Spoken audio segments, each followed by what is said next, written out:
So, hi everybody, this is Hustle Hub. I'm Giacomo, and today we are with a special guest.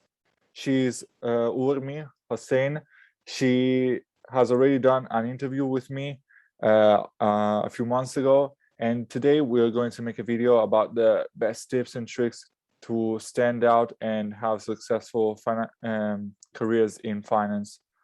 So, Urmi, can you please introduce yourself for those who don't know you yet, and then we'll get into the topics. Sure. So my name is Urmi, and I've been working in the financial industry for about 6 years. I work in compliance, and I come with the educational background of finance, and I am currently pursuing my CFA designation. Okay. So you already passed the level 2, right? You're about to do Yes, the level 3. yes, Okay. So yes. I'm a level congratulations. level 3 candidate. Yes. All right. Good.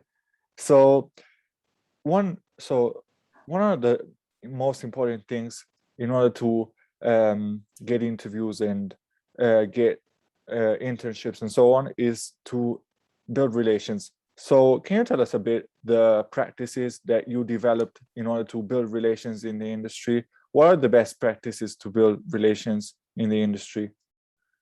So for the best practices, I would really say building relationship and connection through people that are not just from your field of study, but also from other fields.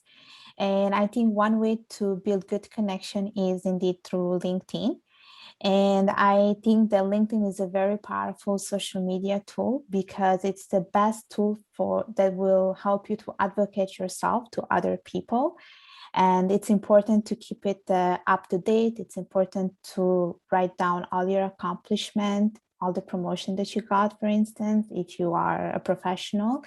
And I would really say I suggest really to use LinkedIn as much as possible, especially because you can share things that you like, or you can also share things that you worked on. So if you wrote an article, you can share that, and it shows people, tells people a little bit about yourself. And I think LinkedIn is a great tool for people to build connections.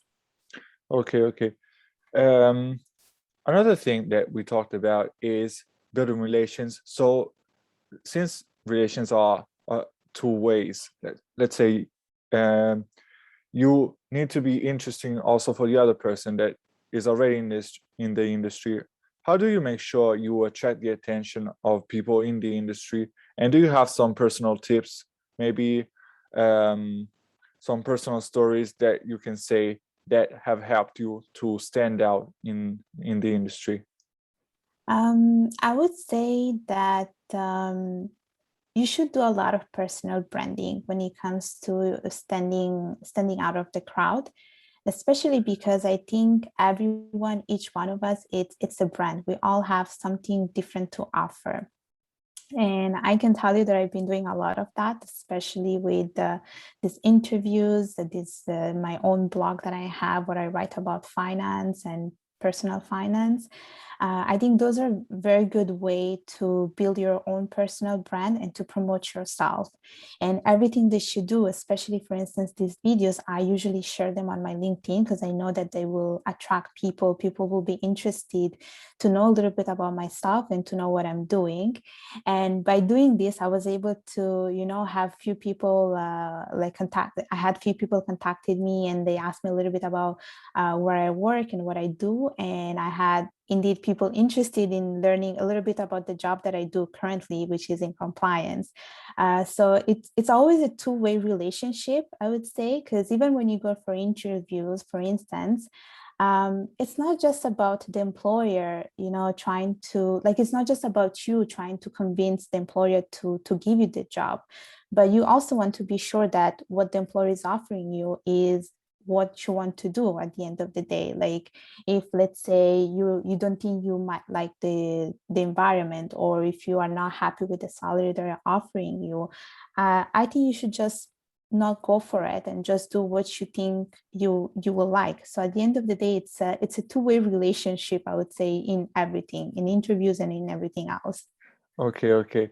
So if you don't get the chance to do interviews, for example, do you have any other tips for people that want to stand out in this industry, for instance? Um, I would say, well, if you do something like let's say you do YouTube videos, that would be one thing. If you have your own blog, that would be another thing. If you volunteer for different organization, that could be something else to stand out.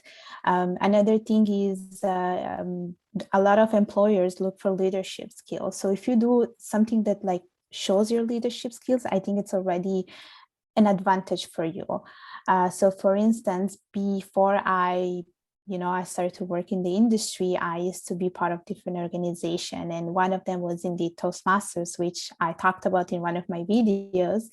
And in Toastmasters, you build great leadership skills. And I think that really helped a lot because employers know what Toastmasters is, and they know that at Toastmaster you can build good leadership skills, and it just shows that you have initiative, you want to work on yourself, you have good leadership skills. So those would be some of the ways that I would recommend people to take advantage of.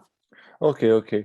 So that's good, gives a good idea on all the possibilities that you have and all the different ways that you can where you can stand out.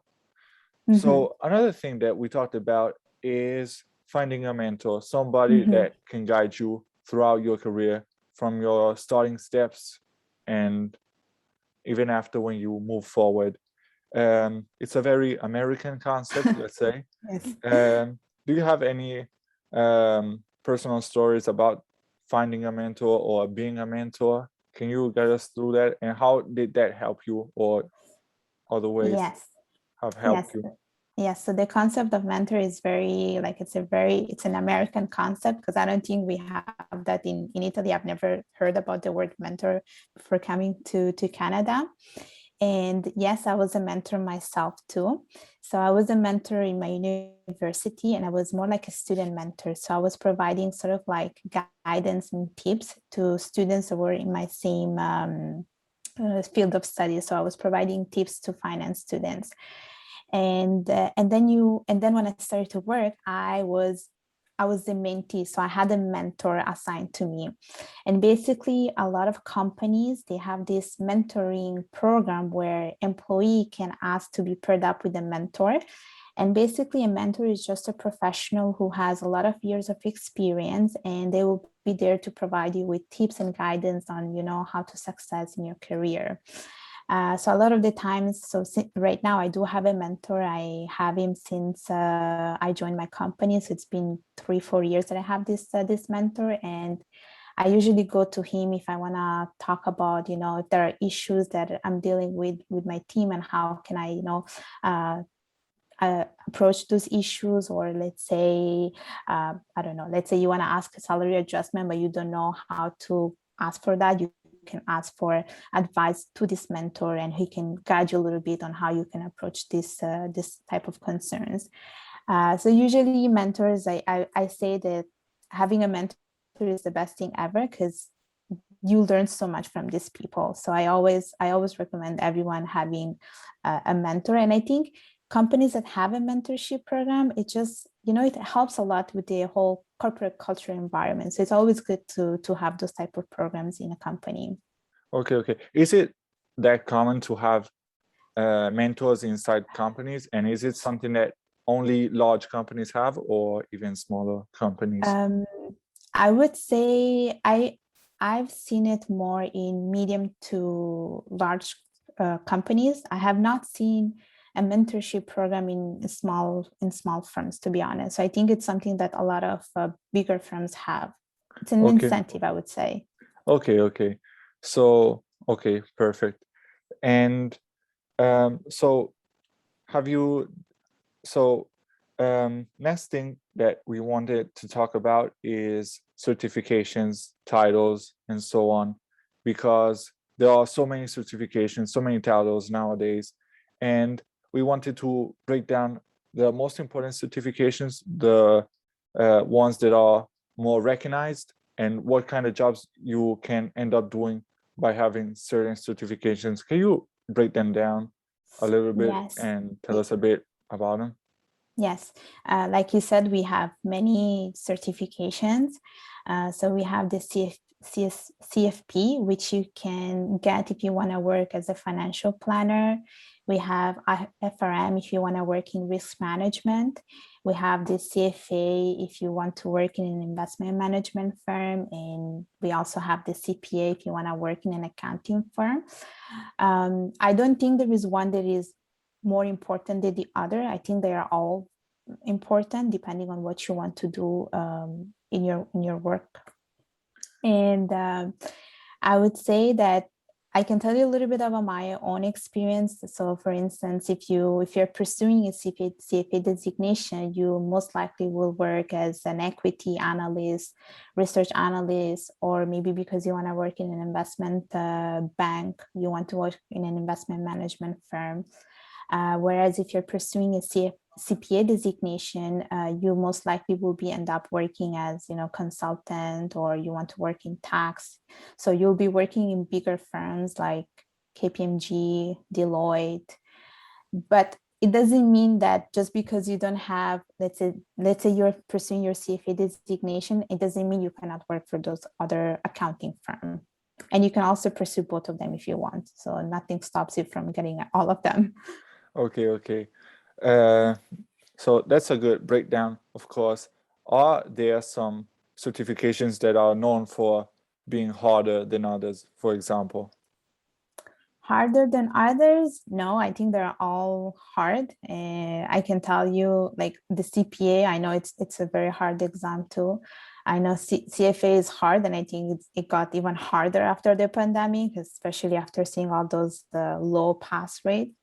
No, I don't think there is one that it's like easier and one that is harder. As long as you study, you should be able to pass all of them. That's my advice. Okay. So you have to put good work in it. Yes. Okay. So the third thing is behavior on the job. How to Mhm. stand out on the job once you get the job, and what are the best practices in terms of behavior that you can have in order to stand out, get promotions faster, and so on. So, can you tell us a bit what are the kind of behaviors that will make you stand out on the job, make people rely on you more than others, let's say? Okay, I would say to be proactive, to build good relationship, and to be collaborative. So basically, everyone can do the daily task that you're given, but what will make you stand out is the fact that you're proactive and be able to do something that the other person is not able to. So, for instance, if there are special project in your team, and they're looking for someone to handle the project, one good thing to do would be to be proactive and just show volunteer to show that you can do that particular task, and in that way you help yourself to stand out, and your manager will notice that. Okay. And Sorry. and then also to be collaborative, meaning that always be helpful and work well with your team.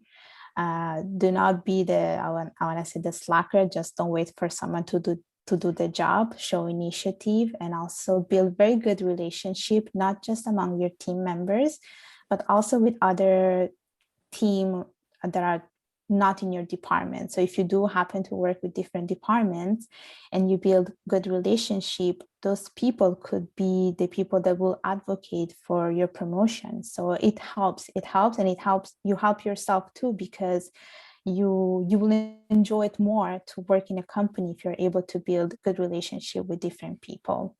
So another thing besides being a collaborative employee or being proactive, it's also important that you stay in a company for a certain number of years. So I've seen in the industry that people leave a company after 1 or 2 years, and sometimes this does not look good. So you want to make sure that you stick in a company, for at least 3 to 4 years, just to grow within the company. And employers like that, because employers do not like to hire and go through interviews every 6 months or every 1 year, because it's also a lot of it's also a waste of time and waste of effort. And I think if you stay long enough in a company, it shows your dedication and your commitment to grow within a company. And I think that's a very good trait. And I think that is also very fundamental, especially if you want to get a promotion, because usually you're not going to get a promotion after a year that you start within a company. You will get it after 2-3 years. So if you're someone who who wants to grow, who wants to go high in the whole hierarchy, you should stay long enough in a company. So that would be one of the biggest advice that I could give to anyone who's starting their career right now. Okay. Yeah, sure, that makes sense, because even if we consider the cost of training people, Yes. if that person leaves after 6 months, it's a waste of time, effort, and money, of course.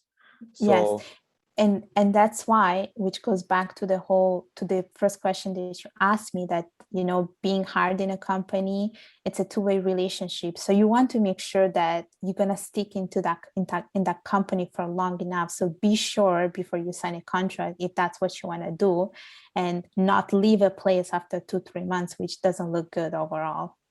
okay, yeah, that makes sense. That's a really good tip for everyone. Okay. So another thing about behavior on the job, can you tell us a bit more? What are the best practices in order for you to get promotions faster, so that people um, so that people in the hierarchy think that you can manage other people down the ladder, let's say?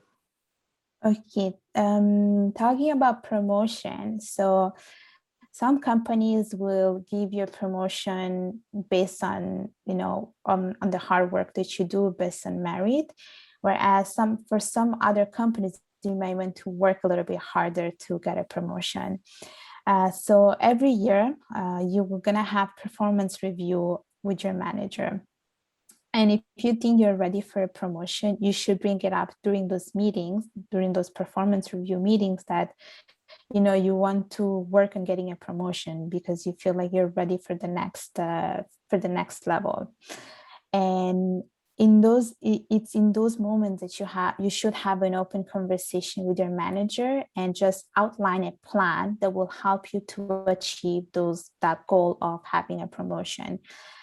So let's say, I don't know, let's say this is the end of 2021 and you want to get a promotion in 2022, then you should have the conversation right now about the goal that you want to achieve. And your manager will help you to basically outline the SMART goal. And you will have this sort of goal outlined and what you need to do in order to achieve that promotion. And you will also have recurring meeting with your manager to see the progress, how hard you're working to get that, or if there is anything that you need to change so that you can accomplish whatever you want to accomplish. So usually for promotion, that's the progress, or that's the process that you need to take. Okay. So one thing, you said it already. Is it okay to ask for the promotion? You said that it's all right.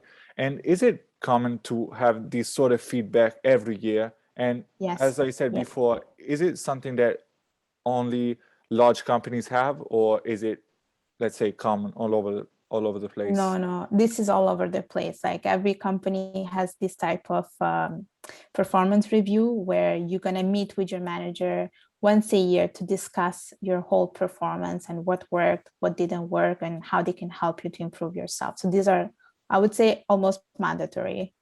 So thank you a lot, Urmi, for your availability and for your tips. Good luck for the level 3 of the CFA. Congratulations for passing the level 2. We know that the pass rate is quite low these years, so congratulations for that. Thank you. So thank you a lot. This is it for today. I'm Giacomo. This is Also Hub. See you next time. Bye-bye.